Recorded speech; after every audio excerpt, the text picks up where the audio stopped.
Well, comrades, I think the movement, the advantage of conferences like this is the opportunity to discuss some of the tactical and strategic issues we face, and I suppose we're doing that in a better position in many ways than we have done for a long time. So people have commented on the size of the conference. So the size of the conference may be smaller, and I think we have to address issues within the LRC, but we're also operating in a period where we have the opportunity to shape things in a way that we probably haven't done for many years. So I mentioned earlier the crisis that the Tories are facing. Whatever problems we have here, the Tories in government also have their own problems, intractable problems in relation to Brexit. In our own movement, there is a room for optimism around the election and re-election of Jeremy Corbyn. As has been said, the most left-wing leader we've seen in the Labour Party ever. And that's it's quoted in the NEC statement, an article I wrote at the time. Is the chance of a lifetime. It's a chance of a lifetime for us to seize and try to shape politics for the future. And the question is whether we will take that or not. I do want to touch on some of the challenges and difficulties we face. The question of local government has been made. The industry I work in, the public service I represent workers in, the fire service, is by and large a local government service. It's across most of England, it is a local government service. And I have to say that some of the biggest challenges we face as a trade union is with Labour-controlled fire authorities.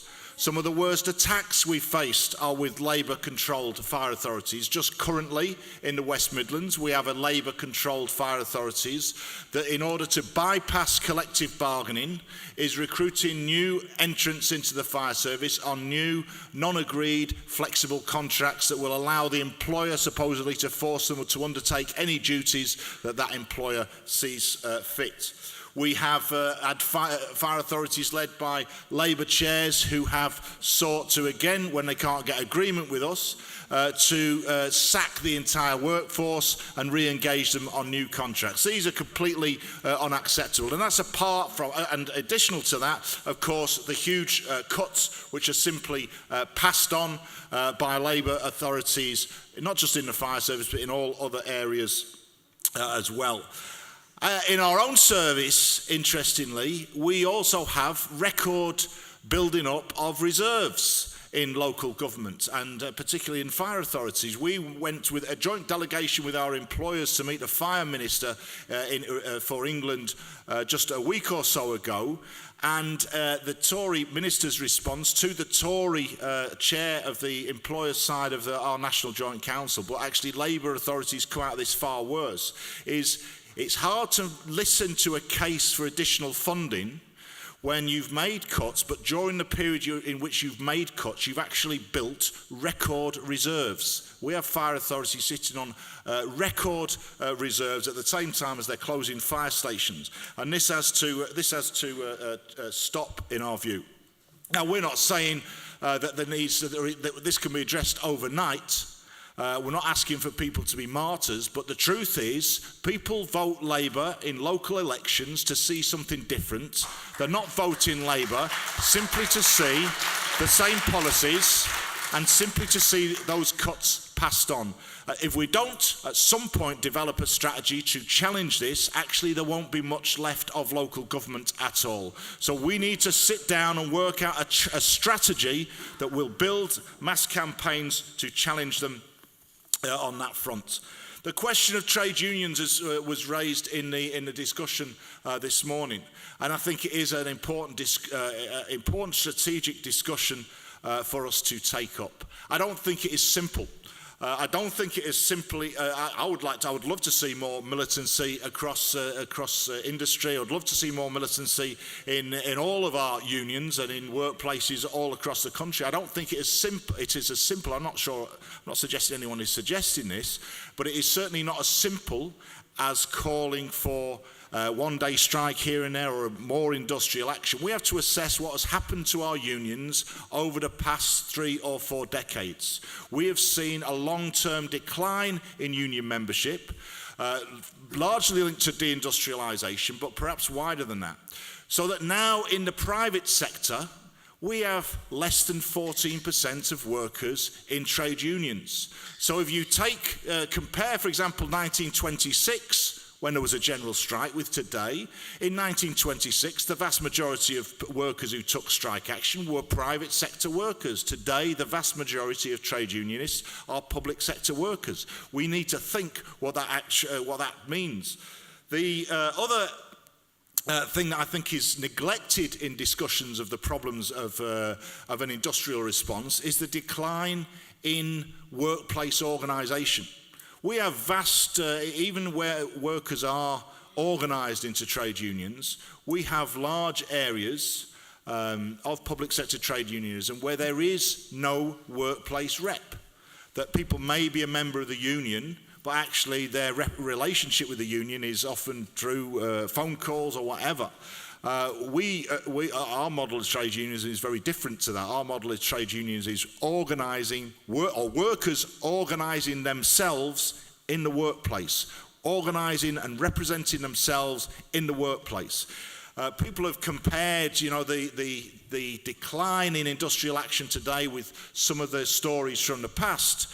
Well, if you think about, and Grunwick was mentioned today, if you think about Grunwick, or if you think about the battle about the Pentonville Dockers, or if you think about the famous closure of Saltley Gates, how were those things achieved? They were achieved because we had a vibrant and well-organised workplace organisation in industry, organised by shop stewards on the ground, who, when calls went out, could go out and organise workers to deliver those outcomes. And that is where we have suffered significant decline. So the question is not simply one of making calls for industrial action, although that needs to be part of it. It is also about rebuilding our organisations, our unions, from the bottom up in the workplace, and of course into new workplaces as well.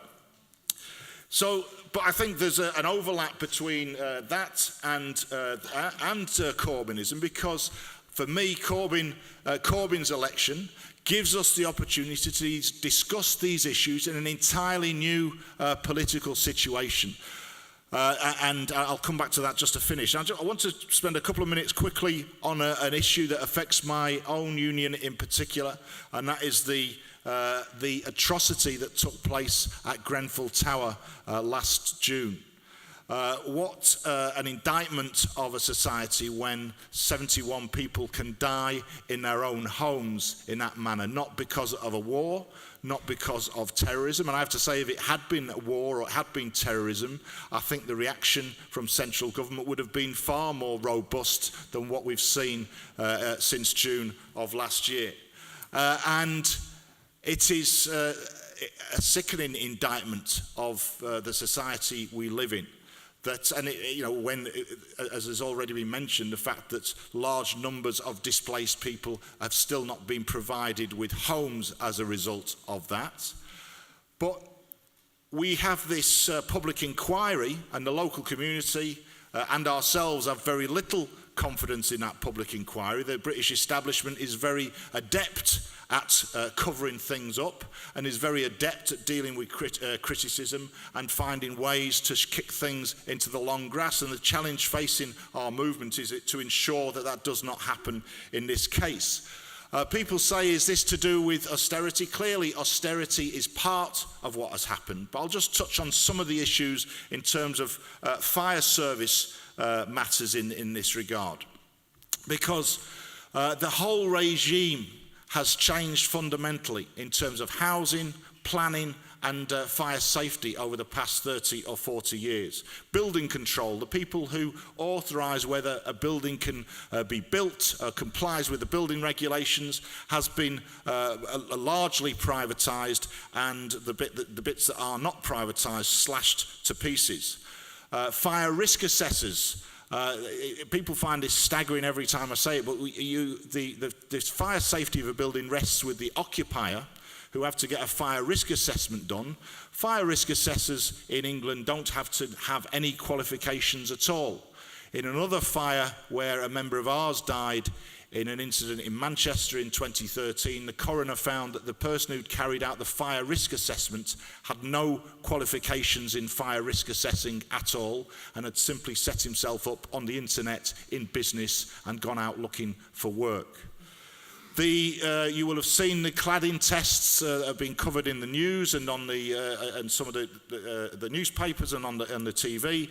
The Buildings Research Establishment, now called BRE, some very good scientists there, but the BRE was privatised under the Tories. So we have the testing regime run by a private sector body. The Fire Service College, which used to set standards in the fire service and was world renowned, again has been privatised. The body that sets standards in the fire service, the Central Fire Brigades Advisory Council, which was established in 1947, and really helped to establish the British Fire Service as a world-leading fire service, was abolished, but it was abolished, by the way, by the Blair government. We've had fragmentation in the Fire and Rescue Service since 2004. Likewise, in 2005, the Fire Safety Order, which fragmented much of fire safety. And on cladding fires themselves, because it's been said that this was unprecedented. Well, in 1999 in North Ayrshire, there was a fire in which a member of the public died. And if you read the submission that was made by the Fire Brigades Union to a select committee of the House of Commons at the time in 1999, you will see almost word for word a description of what happened subsequently last year at Grenfell Tower, a warning about external fire spread on buildings clad externally. So there is a huge challenge for us there, that we need to make this a central political issue going forward. And I just want to finish on some issues about I'm sorry, I'm running over time. Quickly on the LRC. We need to be at the heart of Corbynism. One thing that I think we need to be aware of, everyone's a Corbynista now. If you want to get selected as a council candidate, if you want to get selected as an MP, it's probably safe to say that you're a Corbyn supporter. And we need to be aware of that, and we need to be alive to those risks. We want fighters getting elected into council positions. We want fighters getting elected into Parliament. We need to build, and I'll finish on this point. Because I've gone too long.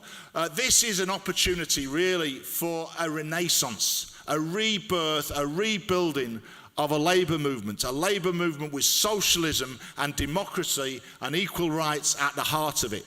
But that won't happen overnight. There are all sorts of forces weighed against us. Some of them are in our own party, and some of them are in our own organisations, and some of them are elsewhere in the labour movement. But the entire political establishment, the media, the ruling class ultimately, wants to destroy this movement. And that's the scale of the challenge that we've got. On the other hand, we've got a fantastic opportunity to bring the ideas of socialism and democracy to new audiences and to build that for the 21st century. Thanks very much.